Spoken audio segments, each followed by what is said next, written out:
Hello and welcome to the Genuine Learning Blog. My name is Melissa Galasso, and we're going to kind of continue on last week's topic. Last week we talked about the IAASB strategy and work plan. Today we're going to turn our attention to the IAASB strategy and work plan. So we talked about ethics last week. This week we're going to talk about assurance. So the IAASB is one who handles sort of the international assurance and auditing requirements, and they have put together their strategy and work plan for 2024 through 2027.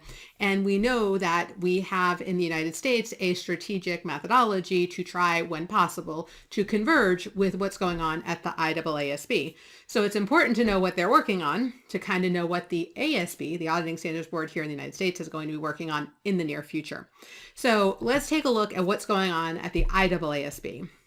So the title of their document is Elevating Trust in Audit and Assurance. And so this was issued on April 11th, and their goal is really to enhance consistency and quality of the audit and assurance standards worldwide, because again, they're the international, and then reflect the crucial role of audit and assurance in fostering trust in the world's economy. And you're going to notice that it's not just audits of financial statements. There's a lot of focus in this on sustainability, on the IAASB work that is happening as well.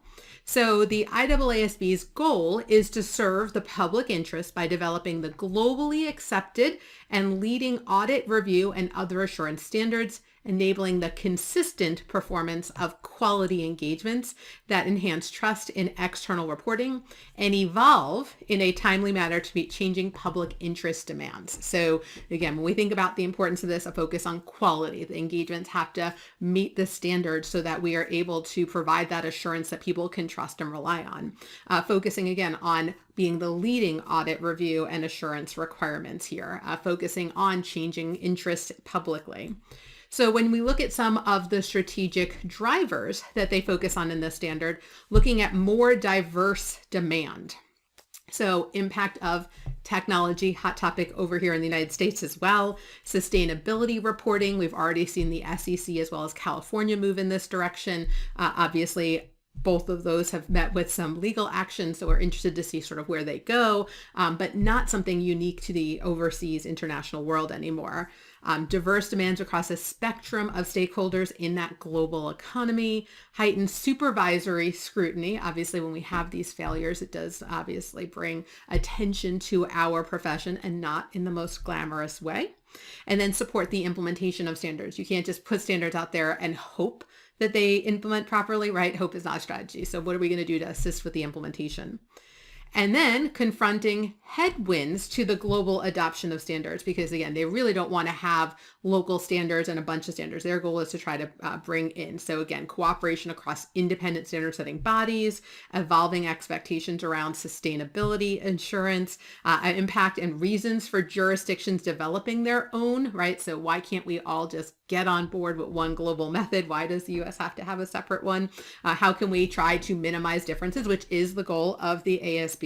They monitor, they are involved in the IAASB's process. It's part of their big projects. If you look at the agendas of the next few meetings, and you just look at what they're planning on discussing at ASB meetings, a good portion of their meetings is allocated to the international standards. And then looking again at increasingly complex to manage global engagement with new stakeholders, and then changing demands, right? So implement the monitoring group aimed at enhancing independence and confidence. Again, that IAASB concept. Attract top talent to the board and staff levels, just like everyone else. Recruiting is a thing.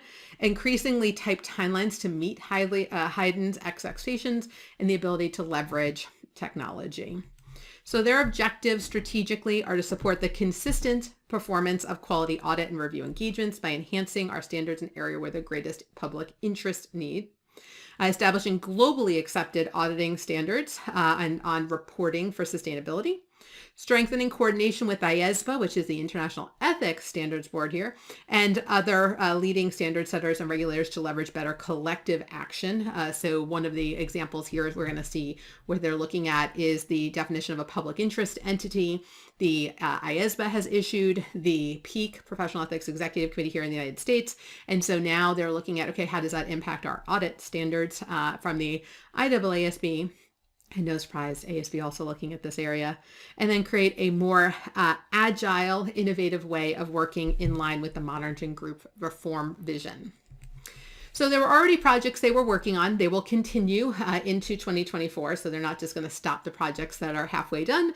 Going concern being revised, the implication of the listed and public interest entities from IAASB, as we mentioned. Fraud, so they are updating ISA 240.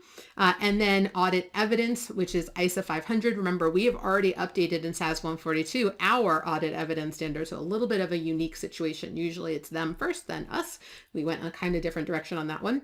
And then again, that overarching standards for assurance on sustainability reporting. Lots of focus on sustainability here. So what do we expect to see coming down the pike? Well, a goal here of establishing a board position on addressing the impact of technology in our standards, including vision and ROMAT. Obviously, we are seeing more use of technology in risk assessment, in sampling, in audit procedures, and I think there's a really trying to understand how to make that integrate. Integrated approach to audit evidence and risk response, including focus on technology and internal control. As I said, we already kind of addressed this in SAS 142, but I'm interested to see how this will play out into the future as we look at what changes they make, how will that maybe impact us.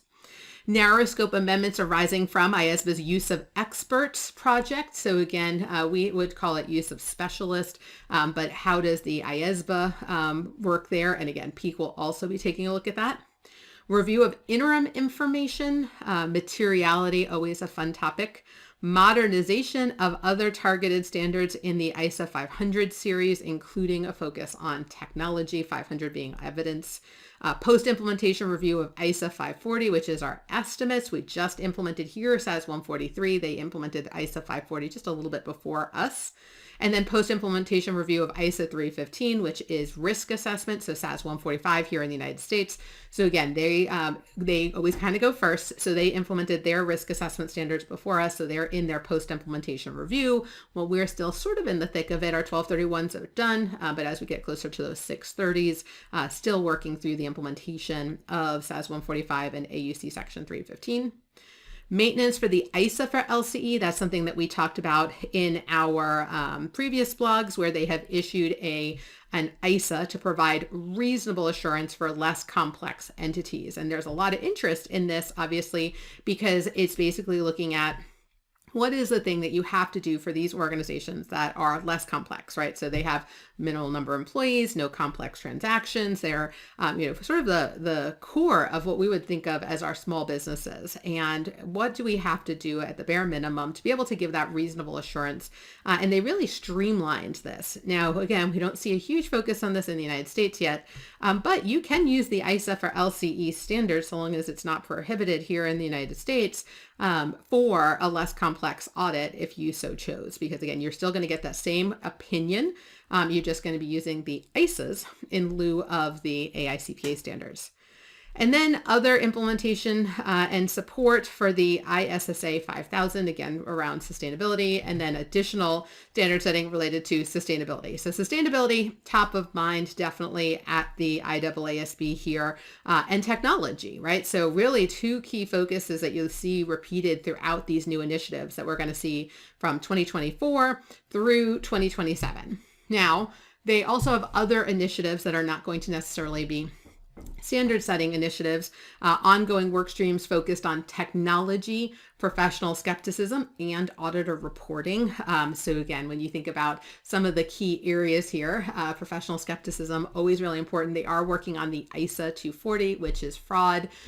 We've had some minor updates to AUC 240 here in the States, but it hasn't been a big project. It is something that the ASB is looking at, and they're again monitoring the ISA standard currently. And then implementation support activities, including developing first-time implementation support and other non-authoritative guidance, especially around sustainability and other areas. If you're going to do this and you've not done this before, kind of want some kind of indication of what that's going to look like. So IAASB has a pretty big agenda for the next 3 years, and we know that this agenda will influence the Auditing Standards Board here in the United States, or the AICPA. So strategic monitoring happening by the ASB, which then will come down the pike. So we wanted to make sure you were aware of what was changing from the IAASB, because it's probably coming soon to a theater near you in our audits here in the United States. So hopefully that was a nice update on what you need to know about what's happening out there in the international audit standards. It was a pleasure having you on today's blog.